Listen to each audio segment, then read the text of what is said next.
सच्चिदानंद भगवान की, सनातन धर्म की, गौ माता की, भारत माता की, सभी विश्व की माताओं की जय। सभी शास्त्र की बातें हमारे लिए लिखी हैं, हमारे जीवन की हैं, इसलिए हम शास्त्र के मंत्र कम बोलकर सीधा बताना शुरू कर देते हैं। एक भी व्यक्ति दुनिया का जागृत वाले हाथों से, जागृत वाली इन इंद्रियों से, जागृत वाले देह से स्वप्न के रुपए उठा ले, स्वप्न के बच्चे को देखे, स्वप्न के मकान में रह के दिखा दे, खरीद ले, और स्वप्न की आंखों से जागृत वाली चीजें देखे, तो जागृत के मन तन इंद्रियों से स्वप्न नहीं मिलता, स्वप्न के मन इंद्रिय देह से जागृत की चीज नहीं मिलती।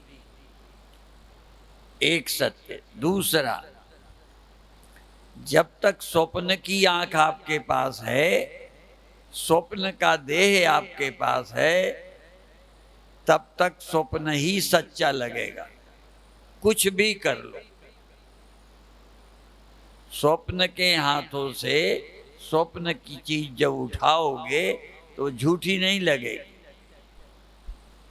क्योंकि स्वप्न के हाथ हैं, स्वप्न की आंखें हैं, स्वप्न के कान हैं। स्वप्न में प्रवचन सुनोगे तो स्वप्न के कान से सुनोगे। ये बात बहुत बहुत विचारणीय है, जिस पर लोग ध्यान नहीं देते। और जब तक तुम्हें जागृत की आंख, जैसे स्वप्न की आंख सच्ची लगेगी, स्वप्न के पैर सच्चे, तो स्वप्न की सड़क सच्ची लगेगी ही लगेगी। जब तुम्हारे स्वप्न का देह गया, स्वप्न की आंखें गई, तो स्वप्न गया। ऐसे ही जब तक जागृत का देह, जागृत की इंद्रियां, जागृत का मन सच्चा है, तब तक जगत सच्चा लगेगा, कुछ भी कर लो। जिस क्षण जागृत की इंद्रियां माया मात्र हैं, प्रकृति से बनी हैं, इसलिए इन इंद्रियों से प्रकृति का जगत ही सच्चा लगेगा। इसलिए गोस्वामी जी को कहना पड़ा, गो गोचर जहां लग मन जाई। जहां तक आपका मन इंद्रियां जा रही हैं, ये सब माया है। क्यों? आंखें माया है, मन माया है, देह माया है। माया न समझ आए तो प्रकृति का है, भौतिक है, तो भौतिक देह से, भौतिक इंद्रियों से भौतिक जगत ही सच्चा दिखेगा। जब तुम्हारे ख्याल के देह होंगे, ख्याल की आंखें होंगी, उनसे ख्याल वाला ही जगत सच्चा लगेगा। परमात्मा सच्चा ना इस मन इंद्रियों से लगने वाला है, ना स्वप्न वालों। इसीलिए लोग कहते हैं ना, जब शरीर छूट जाता है तब लोग जो कंधे पे लेके जाते हैं, साथ में जाते हैं, वो नारा लगाते चले जाते हैं। क्या बोलते हैं? हाँ, राम नाम सत्य है। अभी तक जब तक जिंदा थे, राम नाम गप्प था। धन धाम सत्य था, मेरा तेरा सत्य था। जब प्राण निकल गए तब वो भी तब भी वो नहीं बोल पा रहा जिसको लिए जा रहे हैं, ले जाने वाले बोल रहे हैं, और वो भी जब तक ले जाएंगे तब तक बोलेंगे, चले आएंगे माने तब तक जगत मिथ्या है, राम नाम सत्य है, लौटते समय फिर जगत सत्य हो जाएगा, धन धाम सत्य होगा, राम नाम गप हो जाएगा। बड़ी जल्दी बदल जाता है मन। विचार का विषय रख रहे हैं। उदाहरण कोई सुन के बोल सकता है, पर प्रत्यक्ष अनुभव करो कि सचमुच जब स्वप्न के देह थे, स्वप्न की आंखें थी, तो स्वप्न की चीजें आपको झूठी लगी? नहीं लगेंगी, क्योंकि जिस मन से, जिस इंद्रियों से देख रहे हो वो झूठे, मिथ्या, मिथ्या मन, मिथ्या देह, मिथ्या इंद्रियां सच हैं, तो उनका सब कुछ सच। और जब जागृत की आंख, जागृत का मन, तो ये जगत सच्चा लगेगा। अब जागृत वाले मन और स्वप्न वाले मन से छुट्टी कैसे मिले?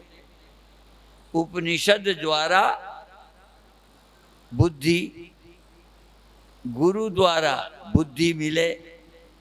जो ब्रह्म को प्राप्त है, परमार्थ बुद्धि जिनके पास है, पारमार्थिक सत्य है, उनके द्वारा सुने तो आपके पास भी ये वाली बुद्धि। एक हमारे मस्त संत थे, बहुत अच्छे, उनके पंजाबी भी भक्त थे, हमें अभी नाम तक याद है। उनकी एक शिष्या का नाम शीला था, शीला, पंजाबी थी। तो पति ने एक दिन संत से शिकायत की कि इसको समझाओ, घर का काम नहीं, वहां चली जाती है, देखती है, यहाँ ध्यान नहीं देती। तो स्वामी जी बहुत विनोदी थे, कहते हैं कोई नहीं, हम तुम्हारी दूसरी शादी करा देते। वो और चिढ़ गए। जब कभी हम गए तो हमको ये शिकायत की कि साधुओं के कहते दूसरी शादी। तो मैंने कहा उनका अभिप्राय है कि अभी तक जो तुम्हारी है ये दुख दे रही है। तो ये जो हमारी अभी बुद्धि है, अभी जो मन है, अभी इंद्रियां हैं, वो इसी को सत्य कह रही हैं, और सत्य मानकर हम दुखी करते हैं, चिंता करते हैं। इसलिए हम तुमको दूसरी बुद्धि दे देते हैं, दूसरी पत्नी। ये अभी बुद्धि पत्नी है। वो और भी कभी कभी जब जाते थे ना, तो भक्त कहते थे महाराज फिर आना, तो बुद्धि नहीं कहते थे, कहते थे हम अपनी घरवाली से पूछेंगे, वो कहेगी तो आ जाएंगे। घरवाली साधु थे वो, तो घरवाली माने बुद्धि, ये कहेगी तो आ जाएंगे, ठीक है। तो ये जिससे आपने अभी मैरिज कर रखी है, दूसरा विवाह करना पड़ेगा। ये बुद्धि तुम्हें चैन नहीं देगी, ये बुद्धि जगत को सच्चा कहेगी, तो बुद्धि दूसरी ले जाओ। और कई जगह बुद्धि को धी बोलते हैं, ठीक है। और हम लोग कहते हैं तुम ज्ञानियों के दामाद बन जाओ। कैसे बनोगे? ज्ञानियों की बुद्धि से ब्याह कर लो। धी माने पुत्री, तो ज्ञानियों की धी बुद्धि, उससे तुम संबंध कर लो, रिश्ता कर लो, इसलिए दामाद बन गए। बड़े बड़े चुटकुले हैं, लेकिन उनके पीछे बड़ी प्रेरणा है, उपदेश छिपे हैं। अभी ये जो आपकी बुद्धि है वो प्रकृति से पैदा हुई है, प्रकृति जन्य। ये इंद्रियां प्रकृति जन्य, इन्हीं से देखते हो। इसलिए गोस्वामी जी ने कहा गो गोचर जहां लग मन जाई सो सब माया। क्यों? ये माया की इंद्रियों से, माया के मन से माया ही मिलेगी, ब्रह्म कैसे मिलेगा? ब्रह्म को मिलने के लिए गुरु की बुद्धि चाहिए। गुरु से बुद्धि ले जाओ, उससे रिश्ता कर लो। तो कहें पहले वाली का क्या करें? जिनके कभी 2 ब्याह हुए होंगे उन्हें पता होगा। एक दिव्य चेतना के पास माता आती है, नाम आम नहीं लेंगे। उसने अपनी मर्जी से कहा था पति से कि कोई नहीं, पुत्र नहीं है तो दूसरी शादी कर लो। अब दूसरी शादी कर ली। तो उस समय तो इन्हें भी अच्छा लगा कि पुत्र हो जाएगा, ठीक है। लेकिन जब दूसरी शादी हुई तो पति उसी के कहने पे चलना, इसकी सुन्नी बंद। ये हर जगह बीमारी है। और नई से प्यार हो गया, पुरानी गई। तो अब क्या करें? तो अब कई बार ये जो नई आती है उसकी चलती है। ऐसे ही जब ये बुद्धि पुरानी है, नई ले जाओ। और नई से जब ज्यादा प्यार होगा तो पुरानी बिचारी फिर कहेंगे क्या करे, कहेंगे बर्तन धोवे काम करे, और प्यार की हकदार नई है और काम काज करे पुरानी वाली। तो इस बुद्धि से जो अभी है, काम चलाओ, व्यवहार चलाओ, इसका ज्यादा भरोसा न करो, काम लो। जो उपनिषद से ब्रह्म ज्ञानियों के द्वारा बुद्धि प्राप्त हो वो तुम्हारी अंग संग रहे, उसके साथ जीवन में रहो तो चैन पाओगे। ठीक है, इसको हटाओ नहीं, ये आंखें फेंक नहीं दोगे। इसीलिए 2 बातें, तत्व दृष्टि और इंद्रिय दृष्टि। जैसे भोजन करना है, ब्रह्म बुद्धि की दृष्टि से सभी पदार्थ एक है। मल, भोजन, मिट्टी। अभी मिट्टी और भोजन में क्या फर्क है? 2 दिन पहले मिट्टी था, अन्न बन गया, 2 दिन बाद फिर मिट्टी हो जाएगा। सब मिट्टी है, पर व्यवहार के लिए नहीं है। व्यवहार में भोजन अन्न अलग है, गंदगी अलग है, मिट्टी अलग है। मिट्टी नहीं खाओगे, मिट्टी ही अन्न बन गई तो खाओगे। तो व्यवहार में तो इसी बुद्धि से काम लेना पड़ेगा जो आपके पास है। ये मिट्टी है, ये अन्न है। और तत्व दृष्टि से मिट्टी और अन्न में क्या भेद है? व्यवहार में देखो, तत्व दृष्टि से मिट्टी और घड़ा एक ही है, लेकिन पानी भरना हो तो मिट्टी के ढेले में पानी भर लोगे क्या? इसलिए व्यवहार में आपकी पुरानी बुद्धि वाली, ठीक है। गोयल जी के पास दोनों हैं, ठीक है। तो दोनों बुद्धि रखो। व्यवहार के लिए व्यवहार वाली बुद्धि से ही काम चलाओ, नहीं तो कई लोगों का वो भट्ठा का काम होता है ना, तो एक शब्द प्रचलित हो गया, कोई हम सब भट्ठा थोड़ी चला रहे, पर कहते फला आदमी का भट्ठा बैठ गया। ठीक है, तो यदि व्यवहार वाली बुद्धि बिल्कुल छोड़ दोगे तो काम नहीं चलेगा। और परमार्थ वाली जो वो नहीं होगी तो व्यवहार तो चलेगा पर परमार्थ कुछ नहीं। इसलिए दोनों बुद्धियों की जरूरत है। हर व्यक्ति को 2 शादी करनी चाहिए। और एक आदमी की नींद चली गई, हो सकता है तुम में भी कई की चली गई हो। तो किसी ने कहा भाई ये क्या हो गया, तुम्हें नींद क्यों नहीं आती? तो साधु ने बताया, उन्होंने कहा नींद पुरातन की बहू, नींद मेरी पुरानी पत्नी थी। नींद पुरातन की बहू खड़ी रहे दिन रात। नींद हमारी पुरानी पत्नी है, साथ साथ रहती है, गाड़ी चलाते तक मैं आ जाओ। तो नींद पुरातन की बहू खड़ी रहे दिन रात। कहें अब क्या हो गया?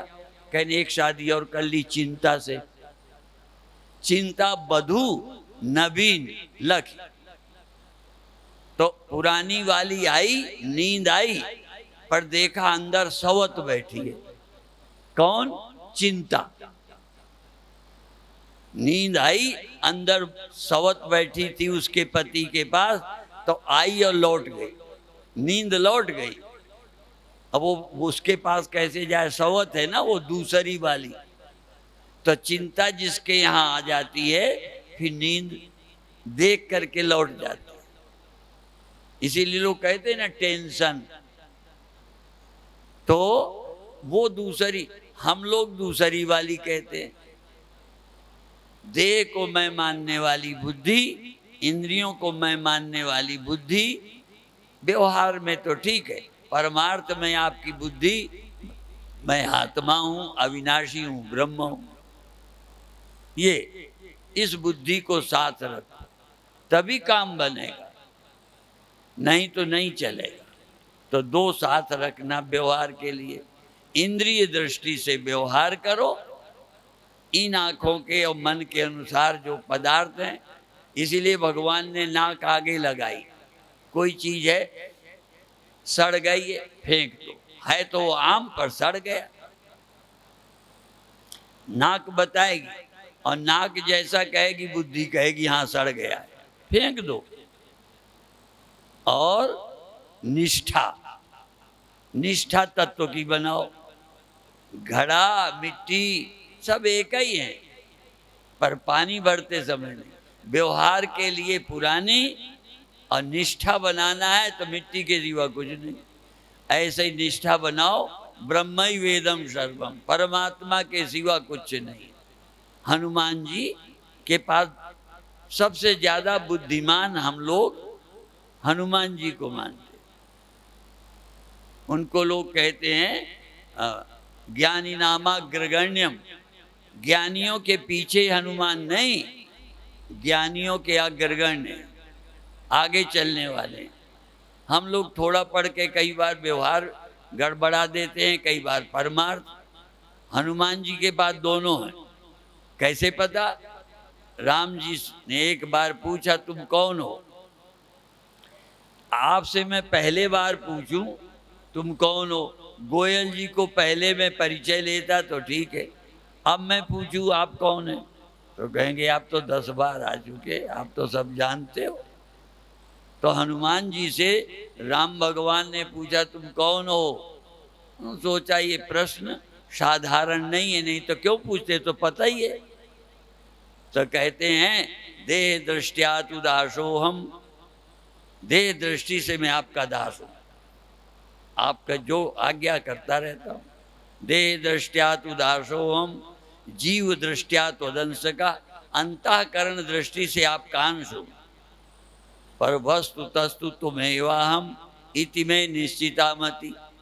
वास्तव में तो आप जो हैं वही मैं हूं। लो तीनों बातें कह दी। और 3 नेत्र ज्ञानी के होते हैं, भगवान शिव के 3 नेत्र थे। और इसीलिए देखो उनका व्यवहार, जब उनको अशोक वाटिका गए थे तो पकड़ लिया गया और पकड़ करके सारे इकट्ठे हो गए राक्षस।